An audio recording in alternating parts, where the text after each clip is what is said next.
हम अपोलो 11 के लॉन्च पर नजर रखे हुए हैं। 3 घंटे और 32 मिनट में इंसान अपने इतिहास का सबसे साहसी कदम उठाएगा, चांद पर जाएगा और वहां लैंड करेगा। अपोलो 11 लॉन्च के लिए तैयार है। मिशन कमांडर थे नील आर्मस्ट्रॉन्ग, जिन पर टीम को चांद पर ले जाकर वापस लाने की जिम्मेदारी थी। बज ऑल्ड्रिन, लूनर मॉड्यूल के पायलट, जिनका काम था आर्मस्ट्रॉन्ग के साथ चांद पर लैंड करने की कोशिश करना और माइक को लूनर ऑर्बिट में रहकर बज और आर्मस्ट्रॉन्ग के लौटने का इंतजार करना। ये एक टीम वर्क था और टीम वर्क के जरिए ही हम इस मिशन को पूरा कर सकते थे। सूट पहनकर एस्ट्रोनॉट्स अपोलो 11 पर जाने के लिए रवाना हुए। अपोलो 11 का क्रू बिल्कुल समय पर कैनेडी स्पेस सेंटर में अपने क्वार्टर से निकल चुका है। काउंटडाउन में आखिरी 2 मिनट से भी कम समय बचा है। T-1 minute 54 seconds and counting. 12, 11, 10, 9. Ignition sequence starts. 6, 5, 4, 3, 2, 1, 0.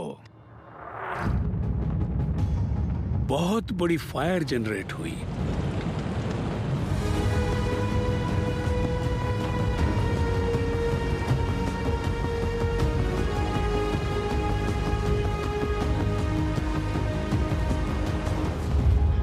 Spacecraft की खिड़की के बाहर हर तरह के एक्सप्लोजन्स नजर आ रहे थे। येलो और रेड फायर नजर आ रही थी। हम सीट बेल्ट्स लगाए देख रहे थे बस। इससे पहले कि हम कुछ रिएक्ट करें, सेकेंड स्टेज का टाइम आ गया। And ignition. बहुत टेंशन हो रही थी। हम सोच रहे थे, ओ माय गॉड, क्या ये एक्सप्लोड होने वाला है या ऑलरेडी हो चुका है? हमारे पास उस पल को एंजॉय करने का टाइम भी नहीं था, क्योंकि अब थर्ड स्टेज के रॉकेट की बारी थी।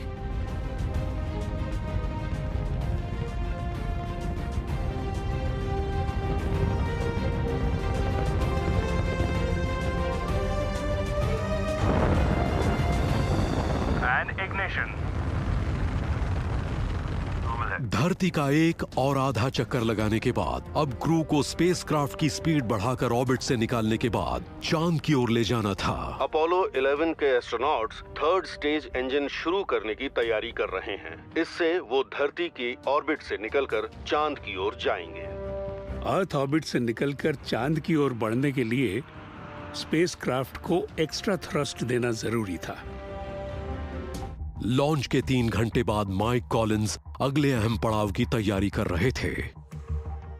इस पड़ाव पर माइक को कमांड मॉड्यूल को थर्ड स्टेज सैटर्न से अलग करके उसे 180 डिग्री घुमाना था, फिर डॉक करके लूनर मॉड्यूल के साथ इजेक्ट होना था। अपोलो 11 के तीनों एस्ट्रोनॉट्स आर्मस्ट्रॉन्ग, ऑल्ड्रिन और माइक कॉलिंस अब लूनर मॉड्यूल के साथ चांद की ओर बढ़ चुके हैं। हम इस फ्लाइट के बहुत ही क्रिटिकल मोमेंट की ओर बढ़ रहे हैं। कमांड मॉड्यूल और लूनर मॉड्यूल एक दूसरे से अनडॉक होंगे। आर्मस्ट्रॉन्ग और ऑल्ड्रिन लूनर मॉड्यूल के अंदर थे, जिसे निकनेम दिया गया ईगल। ईगल अलग हो चुकी है। रॉजर, सब कैसा जा रहा है? First class. रॉजर। इस पॉइंट तक हमने हर अनहोनी की तैयारी की थी, मगर अब हम अनजान दुनिया में जा रहे थे। या तो हम लैंड करते या अबॉर्ट करते, दोनों में से एक ही होता। कैपकॉम, हम लैंडिंग के लिए आगे बढ़ेंगे। हम चांद के बेहद करीब हैं।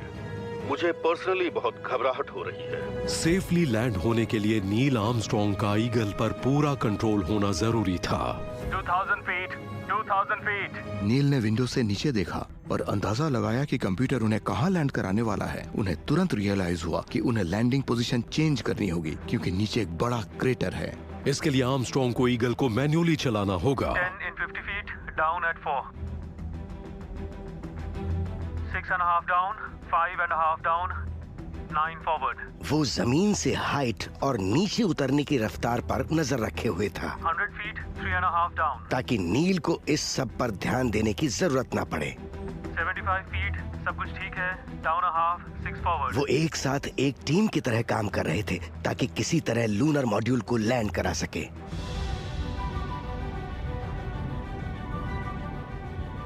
आराम से। सबकी सांसें अटकी हुई थी। Contact light okay. Engine stop. मैंने बस को कहते सुना कॉन्टैक्ट इंजन स्टॉप, तब हम समझ गए कि हम चांद पर लैंड कर चुके हैं। हमने सुन लिया ईगल।